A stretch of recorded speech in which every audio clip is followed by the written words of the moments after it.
Hey, it's Christian with St. Augustine TV.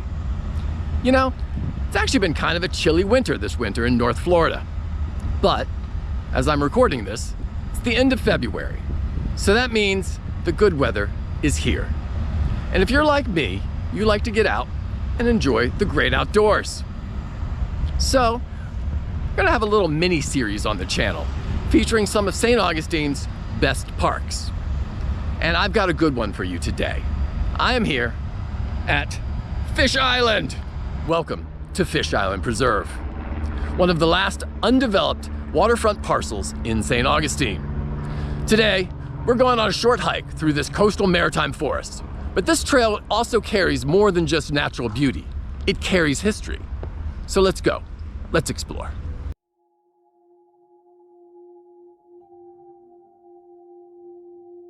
Fish Island, just on the other side of the 312 bridge, accessed by Plantation Island Drive, is tucked along the Matanzas River. A mix of maritime hammock forest, salt marsh, and winding trails that offer an escape into Northeast Florida's native landscape.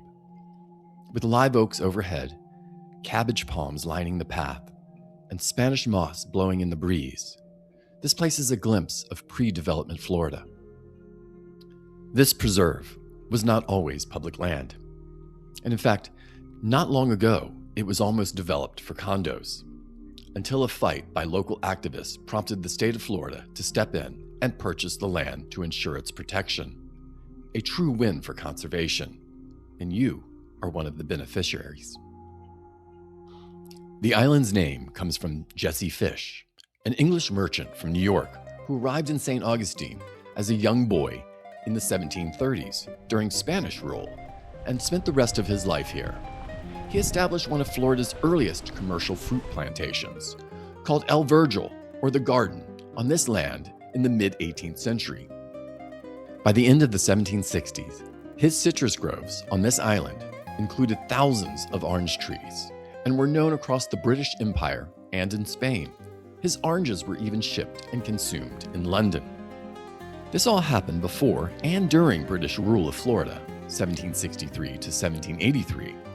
Although Spanish colonial rule preceded the British era and followed it again later, Fish's plantation flourished particularly during the British period and carried on under Spanish authority afterward.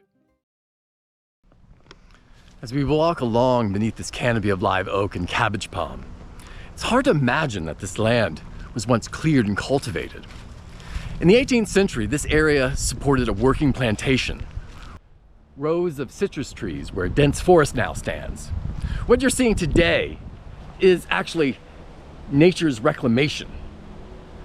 Land left undisturbed, and the maritime forest gradually returned.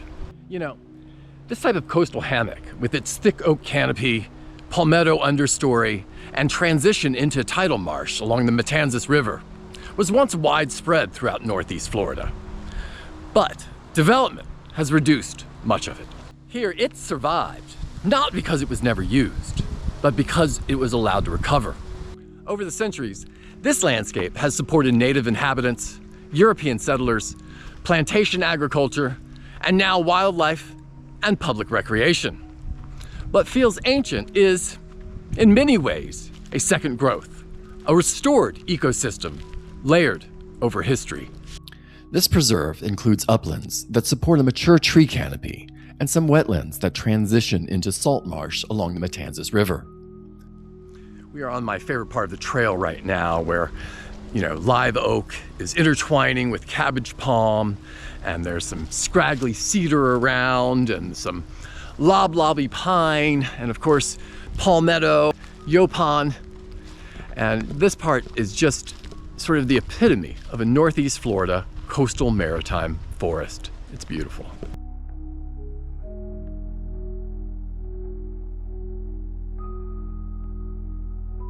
Bird life is abundant, including bald eagles, wading birds, songbirds, and owls. There's also an abundance of marsh critters. Protecting this habitat also protects water quality in the river and connects fragmented natural areas in the region. Just ran into a guy on the trail who was set up. He's sitting there looking for a gray-horned owl, which was in a huge nest but he had gotten to know their habits, so he knows they come out around 5 o'clock. The last time I was here, I saw 2 bald eagles, so if you're a birder, this place is a must. In the early 2000s, Fish Island was privately owned and neared proposed residential development.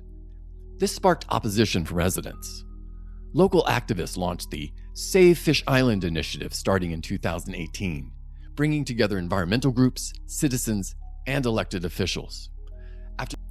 After sustained advocacy and negotiation, the state of Florida purchased the property through the Florida Forever Conservation Program, securing its preservation. Today, it's managed for conservation and public enjoyment, protecting both history and habitat.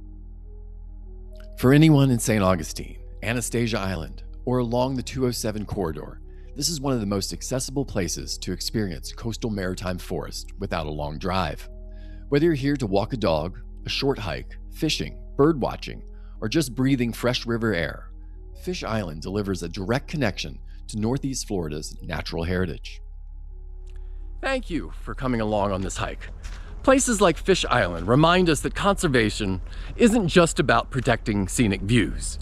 It's about preserving living ecosystems, historic landscapes, and community access for future generations.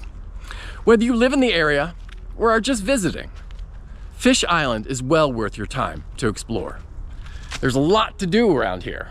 There's probably about 2 miles of trails when you put them all together. Lots of little nooks and crannies to explore. It's a lot of fun and super beautiful. Hey, thanks for watching.